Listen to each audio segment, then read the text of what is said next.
3, I'm 2, back. 1, go! Okay, so the movie starts off with this family, and I don't know what gang they're a part of, but they're throwing up every gang sign that exists. Like, I've never seen these signs before, but they are tough. We get introduced to the family. We got Lee, Evelyn, Dumb and Dumber, and last and definitely least, this little suicide bomber.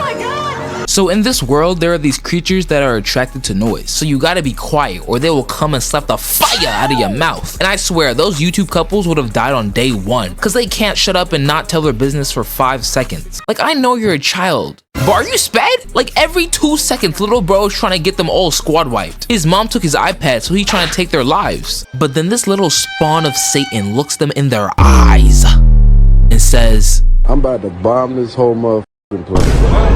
Then pulls up with a toy with a fat speaker attached to it. Like, I swear he's working for the other side. And they start looking at him like he's a velociraptor. The sun's getting real low, big guy. But they take it away and defuse the bomb, then throw some gang signs while they're at it. I think that means stop playing before we slime you out, cuz. But as they leave, Helen Keller over here gives the mutt his toy back. What did you say, nigga?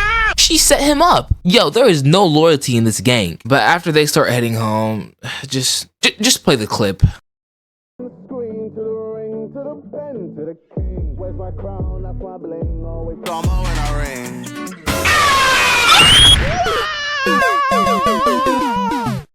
So since these creatures have pretty much killed everyone, these boys have retired from the gangs in the streets. And their days pretty much consist of Jim planning their revenge and him not pulling out, and playing Monopoly, which is a very bad idea because we know that this game ruins families. And that it does, because it starts a fire which causes noise, and they hear the creature approaching. But it was just some raccoons pump faking. So as time has gone on, Jim has been in the lab straight cooking. He's trying to make a hearing aid for this girl so she can listen and follow instructions. Cause this girl does not listen, and being deaf is not an excuse. And she has the audacity to say I'm an adult. Bitch, where? Is the adult in the room with us? Cause all I see is a little crayon eater that needs a whooping. And one of the reasons that she's frustrated is because she thinks it's all her fault that her little brother died. Correct! You don't say! I didn't see your dad give him the toy, dumb deaf. Look, I'm not mad at you because I know you're mentally ill. Anyways, Jim says he's gonna take his son on a hike. Some father and son bonding time. I love to see it. But this Thomas the Train lookalike comes in demanding to go. But when he says no because he needs someone with functioning ears to go with him, she slaps his hand away and storms off. Jesus, give me patience. You know, I now understand why my mom used to perform heinous combos on me. And I forgot to mention that his son is literally scared of everything. This guy heard leaving and house in the same sentence and hit a John Cena. My guy, we can see you. Like, look, he's scared of a fish. But Jim still takes him, and they head to this river, and he shows them that since the water is lighter than them, they can talk freely. Bro, the dad is literally the MVP of the entire movie. Like, he's carrying everyone on his back. But don't sleep on the mom, because even though she ain't say much, she is like that, and will put paws on you. But they start heading back home, and they almost make it back without nothing happening. Keyword, almost. Because we see this old man who just lost his wife. And if I lost my wife, I wouldn't give a freak about nothing. Everybody's dying, me included. And Uncle's on the same timing, because this man maneuvers his mouth like he's chewing screws and bolts and lets out a battle cry. And these creatures are really on bad timing. It's on sight with anybody. But Jim just takes his son and hides, and just stares him down, knowing he's going to spin back for his son one day. But not today. But when things are going bad, you can count on this fool to make it worse, because she tries on the hearing aids that her dad made. And when they don't work, what does she do? She runs away. You idiot. You're honestly an idiot. I don't know what's wrong with you. And her running away is gonna cause so many more problems to come. So the scene cuts to Ma, and we see that as she's trying to go up these stairs, that her bag is caught on this fat nail. Foreshadowing. But my question is, why would you leave this nail here knowing that anyone in the family could step on this? But this movie did not give me any time to process my questions, because in the next scene, her water breaks. So she rushes down the stairs. But as she's walking down the stairs,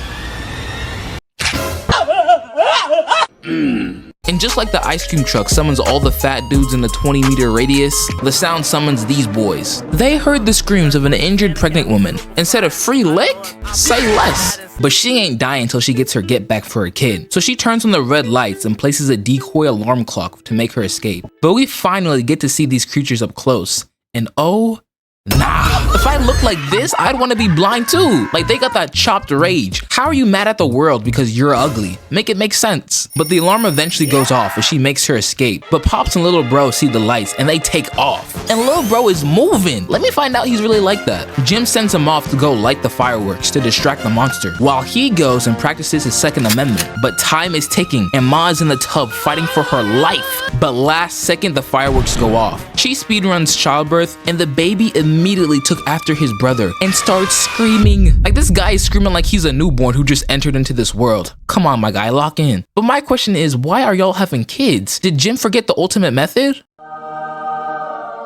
So while the daughter is out pretending like she's not in an apocalypse, we see a monster is creeping behind her. Oh no, look out, no. But she turns out to be not so useless after all, because her hearing aids produce a frequency that hurts the alien's ears. Dumb and Dumber eventually meet up at the top of this grain silo and are waiting for the MVP Jim to come save them. But as they're waiting, this guy disappoints me even more. This bum somehow falls through. How? My guy looks up to see who's coming to save him, and he sees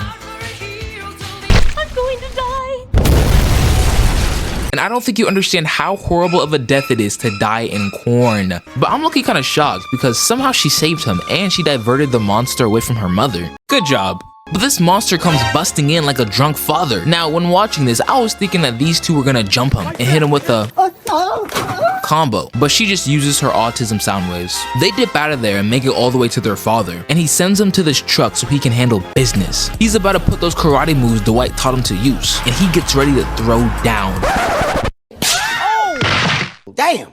The son comes out and screams his dad's name, diverting the monster's attention. But we're good because the superpowered deaf girl is with us, right? No! This is what I get for trusting this bum, because when we needed her the most, she turns off her hearing aids. Now this creature is hitting Mortal Kombat moves all over the car, getting closer and closer to them, and Jim gets up severely injured with no other options. Like, he just got one shot, what is he gonna do? So he makes the only play he has left.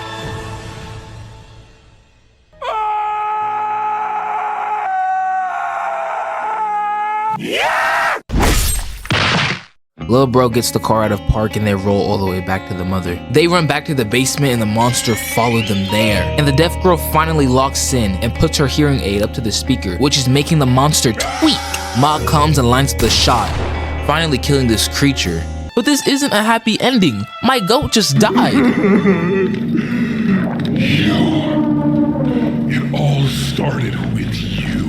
This idiot got her brother killed, her dad killed, and now her mama's gonna have to 1v3 these creatures because these two pubescent sperms can't box for nothing. They can't even get participation points. Screw you, and screw you. Forget the whole organization, I'm out.